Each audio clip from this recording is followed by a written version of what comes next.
Kali ini kita akan membahas tentang sistem peredaran darah manusia. Pernahkah kalian membayangkan sistem peredaran darah? Sistem peredaran darah manusia sangat penting untuk kelangsungan hidup manusia. Dengan adanya peredaran darah, maka oksigen dan sari-sari makanan bisa diterima oleh semua organ tubuh. Maka kita harus memahami sistem peredaran darah agar bisa kita menjaganya. Nah, sebelum kita membahas tentang sistem peredaran darah manusia, mari kita mengenal organ peredaran darah tersebut.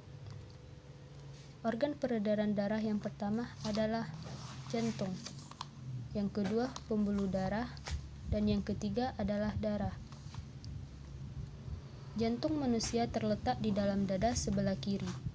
Jantung berfungsi untuk memompa darah ke seluruh tubuh, dan jantung berukuran sama seperti kepala tangan masing-masing pemiliknya.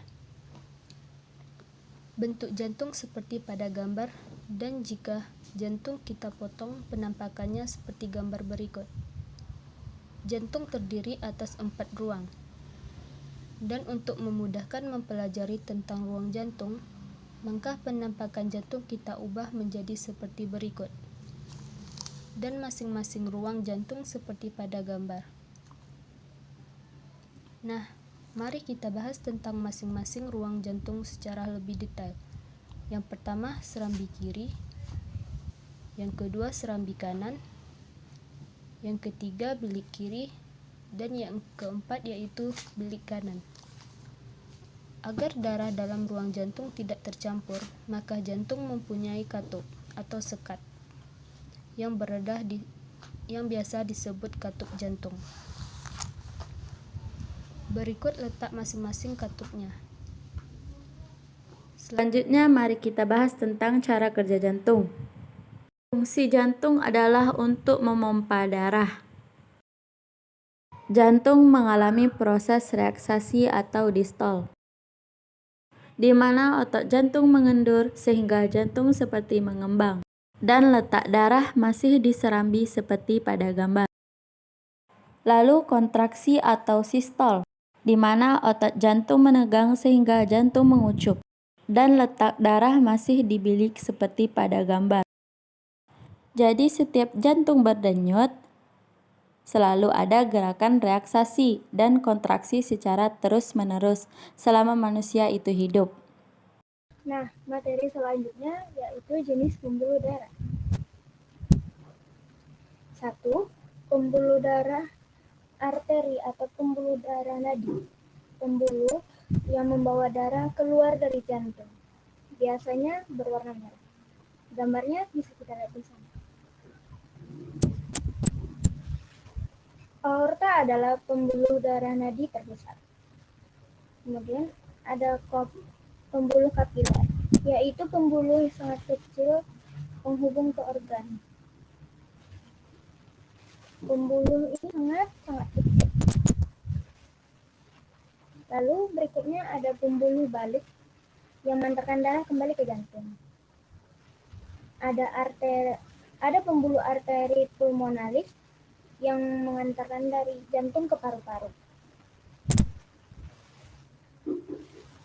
Ada pembuluh vena pulmonalis yang mengantarkan darah dari paru-paru kembali ke jantung.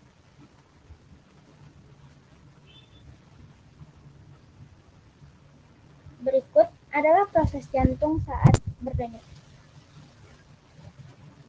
Jantung berfungsi memompa jantung kepada seluruh tubuh. Maka seperti inilah cara kerjanya.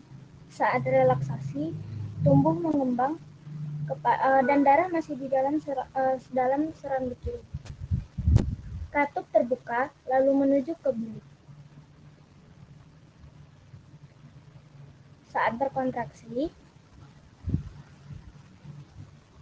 bentuk jantung mengucup dan darah mulai dipompa menuju pembuluh darah, menuju ke paru-paru dan seluruh tubuh, lalu kembali ke jantung.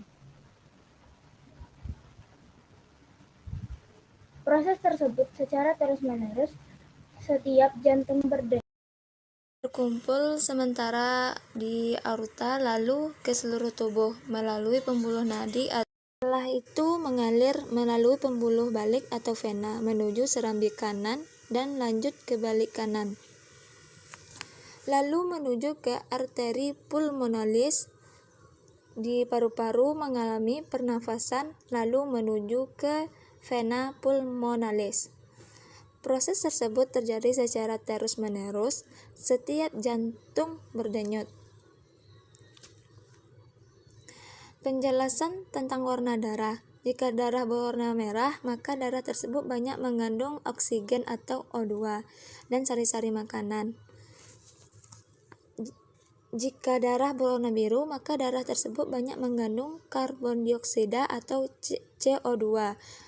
Berikut penjelasan tentang warna darah pada peredaran darah.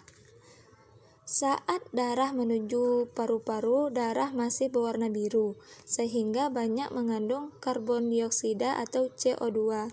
Tetapi saat kita bernafas, kita menghirup O2 atau oksigen. Oksigen tersebut diikat oleh darah, sehingga darah berwarna merah lagi. Karena banyak yang mengandung oksigen, saat itulah karbon dioksida atau CO2 dikeluarkan melalui hidung. Di saat bersamaan saat darah menuju ke seluruh tubuh, kecuali ke paru-paru, darah masih berwarna merah karena banyak mengandung oksigen. Tetapi setelah oksigen dan sari-sari makanan dipakai oleh tubuh, darah banyak mengandung karbon dioksida atau CO2 dan akhirnya berwarna biru.